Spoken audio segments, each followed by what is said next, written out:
Hello friends, welcome to my SY education formation channel में आपका स्वागत है। देखेंगे कर्मचारियों के पेंशन धारकों के लिए 11 प्रस्ताव पे लगी मुहर। मुहर के अकॉर्डिंग यहाँ पे देखेंगे कि लोकसभा चुनाव के पहले जो है बल्ले बल्ले 8th पे कमीशन लोकसभा चुनाव के पहले ही कर्मचारी पेंशनभोगी संगठनों के 11 प्रस्ताव पे लगा मुहर। अब होगी बल्ले बल्ले। तो क्या है, इसमें लोकसभा चुनाव के बिगुल बज चुका है और ऐसे में राजनीतिक पार्टियां लोग लुभावने वादे करने में जुट चुकी है।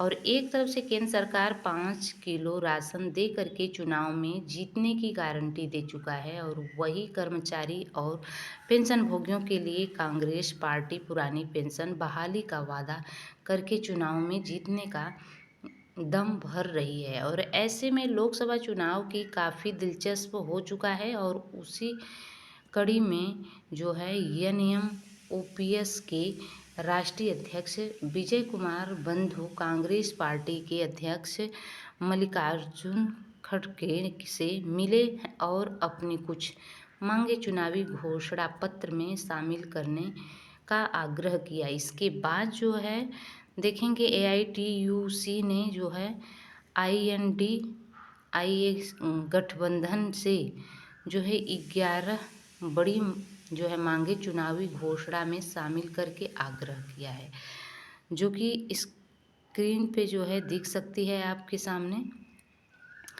यहाँ पर आप देख सकते हैं इसकी जो घोषणा की गई है।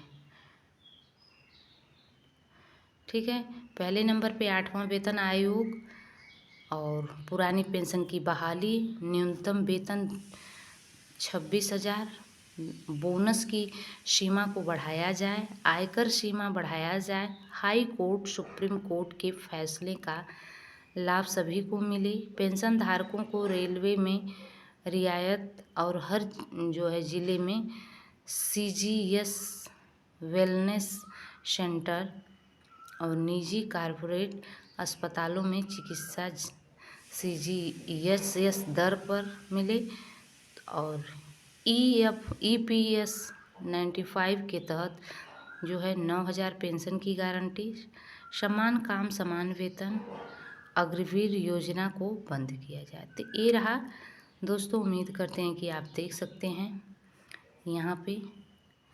और कर्मचारी पेंशनभोगी संगठनों ने विपक्ष से वादा भी किया कि अगर विपक्ष इन मांगों को चुनावी घोषणा पत्र में शामिल करती है और केंद्र सरकार बनाने के बाद इस मांगों को पूरा करने का आश्वासन देती है, तो कर्मचारी और पेंशनधारकों के साथ साथ उसके परिजनों को मूल्यवान वोट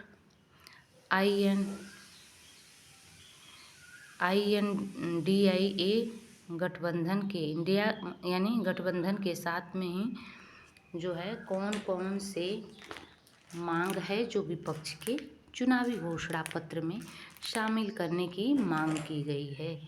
तो जानिए विस्तार से। 8वां वेतन आयोग कर्मचारी पेंशनभोगी संगठनों की मीटिंग में 8वें वेतन आयोग लागू करने को लेकर के सर्वसम्मति पर मुहर लगाई गई है। सभी संगठनों की एक ही मांग है कि 8वां वेतन आयोग आना चाहिए, और उसी कड़ी में कर्मचारियों और पेंशनभोगी को इस गठबंधन के पास पहुंच गए हैं और 8वें वेतन आयोग की कमेटी बनाने को लेकर के बड़ी मांग रख दी है। साथ में इसको चुनावी घोषणा शामिल करने का आग्रह किया है। पुरानी पेंशन बहाली से रिलेटेड ओपीएस की बात की जाए तो 1 जनवरी 2004 के बाद से कर्मचारी भर्ती हुए हैं।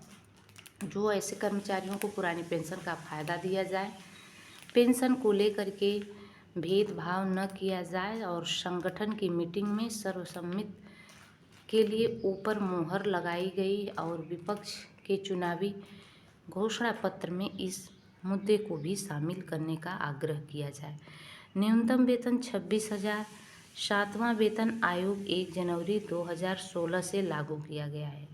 कर्मचारी पेंशनभोगी संगठन का जो है मानना है कि 7वें वेतन आयोग में न्यूनतम वेतन 26,000 होना चाहिए था, लेकिन केंद्र सरकार ने कर्मचारियों और पेंशनभोगियों की इस मांग के ऊपर विचार न करते हुए न्यूनतम वेतन 18,000 रुपये फिक्स किया। और अब ऐसे में जो है समय आ चुका है, न्यूनतम वेतन बढ़ाया जाना चाहिए। और 7वें वेतन आयोग के अनुसार न्यूनतम वेतन 26,000 होना चाहिए। और इस मांग को यूनियन ने जो है चुनावी घोषणा पत्र में शामिल करने की आग्रह किया है। अब बोनस सीमा को बढ़ाया जाए। अभी केंद्र सरकार जिस नियम के हिसाब से बोनस देती है, उसमें बोनस मात्र 8,000 से 9,000 रुपये ही मिलता है। और ऐसे में कर्मचारी पेंशनभोगी संगठनों की मांग है कि बोनस की सीमा बढ़ाया जाए और कर्मचारी को 1 महीने में वेतन के बराबर बोनस का भुगतान होना चाहिए। और अगला है, चौथा है कि आयकर सीमा बढ़ाया जाए। तो मतलब आयकर सीमा 10 लाख रुपए किया जाए और 10 लाख रुपए तक का कोई भी टैक्स न लिया जाए। और साथ ही पेंशन धारकों को आयकर के दायरे में न लाया जाए। कर्मचारी पेंशनभोगी संगठनों ने विपक्ष से कोई भी चुनावी घोषणा पत्र शामिल करने की मांग की है। 5वां है, हाई कोर्ट सुप्रीम कोर्ट के जो है फैसले का लाभ सभी को मिले। कर्मचारी पेंशन भोगी संगठनों ने कहा है कि इस बार उच्च न्यायालय के जो है सर्वोच्च न्यायालय के जो है किसी भी विशेष मामले में कर्मचारी पेंशनधारकों के पक्ष में फैसला सुना देता है, तो ऐसे में लाभों को केवल उसी याचिकाकर्ता तक ही सीमित नहीं रखा जाए। केंद्र सरकार का दायित्व तो बनता है कि लाभ सर्व समान रूप से सभी कर्मचारी पेंशनभोगियों के ऊपर लागू करे, लेकिन केंद्र सरकार ऐसा नहीं करती है। इसलिए इस मांग को चुनावी घोषणा पत्र में शामिल किया जाए। और 6वां है, पेंशनधारकों को रेलवे में रियायत।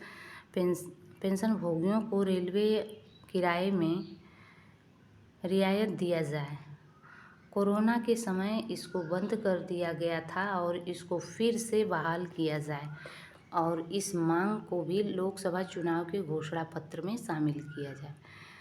7वां है कि हर जिले में जो है CGSS वेलनेस सेंटर देश के हर जिले में होना चाहिए, ताकि CGSS लाभार्थी आसानी से इस सुविधा का फ़ायदा उठा सकें। लोकसभा चुनावी घोषणा पत्र में इसको भी शामिल किया जाए। अगर विपक्ष केंद्र में चुनाव चुन करके आती है तो उसको प्राथमिकता से पूरा करे। अगला है 8वां है, निजी कारपोरेट अस्पतालों में चिकित्सा CGSS दर पर सुप्रीम कोर्ट अपने फैसले में कह चुका है कि निजी कारपोरेट अस्पतालों में CGHS लाभार्थियों का जो है चिकित्सा CGHS दर पर ही किया जाए। फिर भी निजी कारपोरेट अस्पतालों में अपने हिसाब से चार्ज करते हैं और इसको बंद किया जाए और सुप्रीम कोर्ट के फैसले पर लागू किया जाए। इस मांग को चुनावी घोषणा पत्र में शामिल करने की मांग की गई है। 9वां है, EPS 95 के तहत 9,000 वेतन की गारंटी। लंबे समय से मांग है कि उनकी पेंशन बढ़ाई जानी चाहिए। काफ़ी विकट परिस्थिति में वे अपनी और अपने परिवार की जीविका को चला रहे हैं। ऐसे में उनको 9,000 रुपये पेंशन की गारंटी दिया जाए। अगला है 10वां है कि समान काम समान वेतन। तो अस्थायी श्रमिकों और अस्थायी श्रमिकों के बीच में भेदभाव खत्म किया जाए। समान काम करने वाले अस्थायी श्रमिकों को अस्थायी श्रमिकों के बराबर समान वेतन मिले। सुप्रीम कोर्ट के आदेश के बावजूद इसको लागू नहीं किया गया है और ऐसे में इस बड़ी मांग को विपक्ष चुनावी घोषणा पत्र में शामिल करे। अग्निवीर योजना को बंद किया जाए। 11वां लास्ट है, सशस्त्र बल सेवा में ही एकमात्र पेंशन लागू थी जो अग्निवीर योजना के आने के बाद वह अभी पूरी तरह से बंद हो चुकी और इसमें इस योजना को बंद किया जाए और पहले की तरह से भर्ती और फायदे पहले ही तरह से दिया जाए। तो दोस्तों आज के लिए ये रहा, और जैसे ही कुछ अपडेट रहेगा तो आपको अपडेट करेंगे। हमारे वीडियो में लगातार बने रहिए। Thanks for watching. God bless you.